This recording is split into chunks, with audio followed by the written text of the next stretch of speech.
Quit screwing around and get ready to move. Audio medic. Greetings, dear viewers. Today's Overwatch video is a video with footage of Lucio.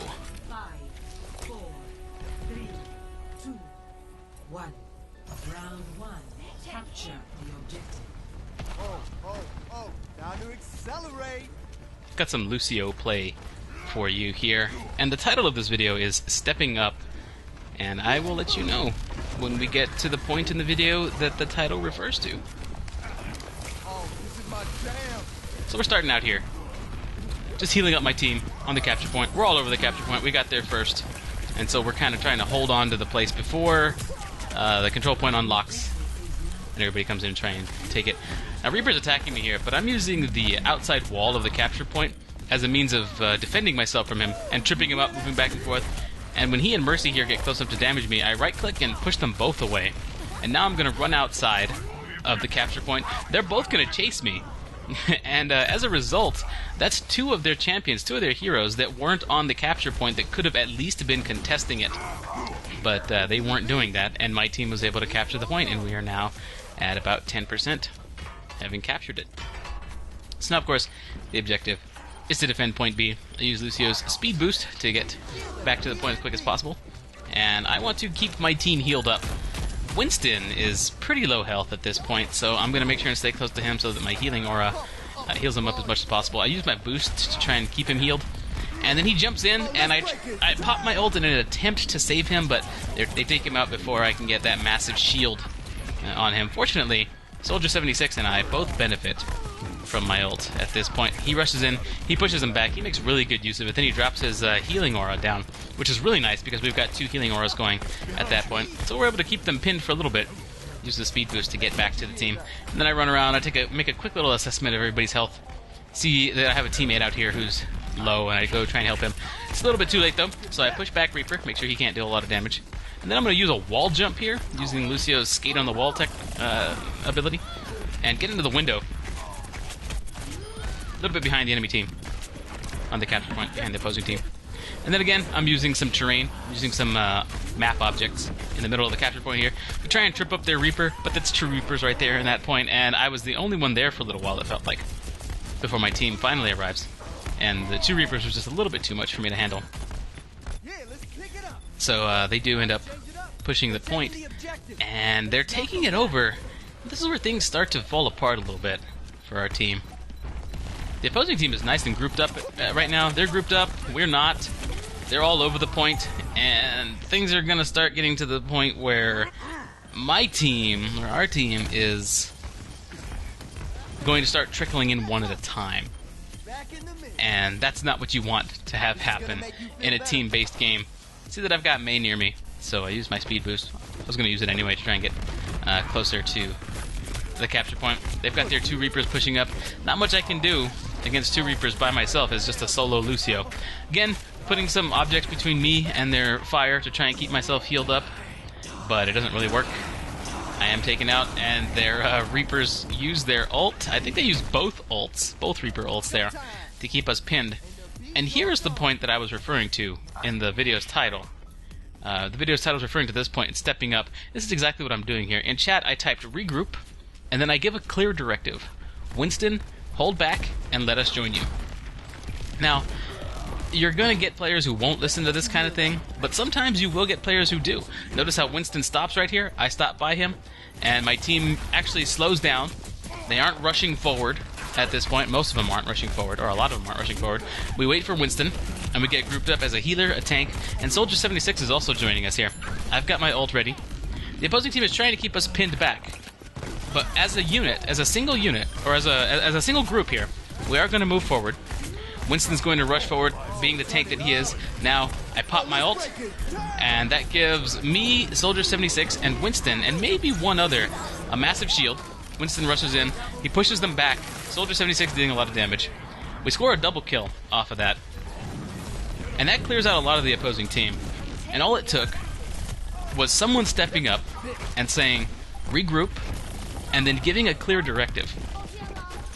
Winston was our tank, so I said, Winston, we need, because you can't go in as a group without the tank, right? And being the healer, I know I have the other another vital component, the heals. So you need tank and heals. So I said, Winston, slow down, stop, let us regroup with you. And sometimes you got to step up like that. A lot of the time, you are going to get players who will not listen to that. Maybe they're not looking at chat. Maybe they don't give you enough credit. Maybe they just don't care. Maybe they're apathetic about that game in general. Maybe once they start losing, they get so demoralized that they just want to play it out or something. Various reasons why people might not listen to that sort of thing. But sometimes you will get players who will listen to directives like that. And it's important you know how to do it too. Because a lot of players might say something along the lines of,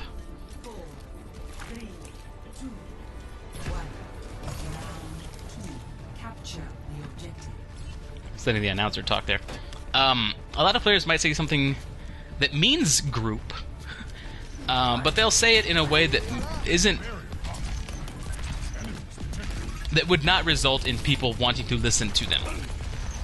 They might say, "Group up, you morons," or "This is a team game, you dumb fucks," or "What the fuck? Why is nobody on the point?" or something like that. You know, those things sort of mean that's group, but they aren't productive.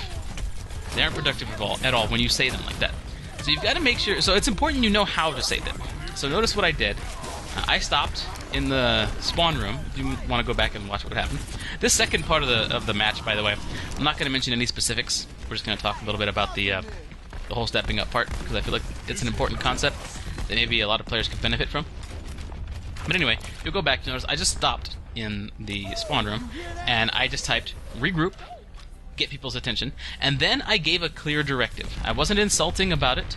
I wasn't accusing anybody of being the reason that we're losing or anything along those lines, or being the reason that things slipped up.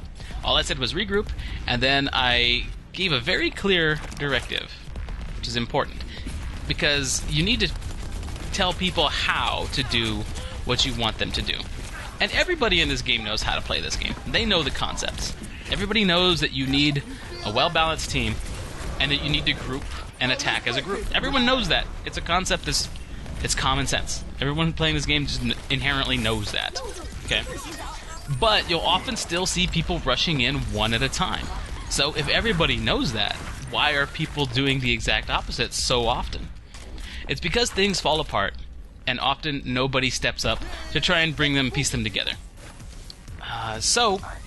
You know, sometimes there are other reasons too. Sometimes it might happen as a result of just a bunch of disorganization, or maybe you got a group of players that doesn't really care, or what have you. And sometimes you just won't be able to do anything about it. You just have to accept that. Sometimes you just won't be able to do anything about a team that doesn't group or doesn't play well together. But if you are in a team that can play well together, and the only problem is that nobody is taking charge, then it's okay to take charge. It's okay to actually say something about it. And if you fail to do that, if you don't actually say something about it, then you're missing an opportunity, because you're in a team that could possibly win, but nobody is taking charge and making it so that the team can do what they need to do, right? So anyway, that's why I call this stepping up. It's something that I've been doing since World of Warcraft. For those of you who have been around since my World of Warcraft days, maybe you remember a video where I dealt very diplomatically with a healer, I believe it was, a problem healer, a healer who was, you know, being a little on the toxic side. Stuff like this is what I've been doing. I mean, that's not exactly the same kind of thing as telling people to regroup or what have you, but it is sort of along the lines of stepping up, and that's what this title is all about. Sometimes someone's just got to step up, regroup the team, and make it possible for people to win by making the team a team, you know? Or by helping them realize what they need to do. Everyone knows, but maybe they just need a little bit of a reminder, right? In any case, one thing that's interesting about the end of this video, I'm going to go ahead and let the video play out in a second here, but watch the end of this video. I actually score a play of the game. Oh, actually, I think we're done. I think this is the end of the video, right? We're getting pretty close. In any case, I actually score a play of the game as Lucio, and it wasn't because I got a ton of kills. So, it has been a little bit since I've played this game, like a couple months since I've played this game. So I'm just now coming back to the game, so I'm sort of rusty still, kind of shaking rust off, which is why I'm not playing as Genji, because he is a very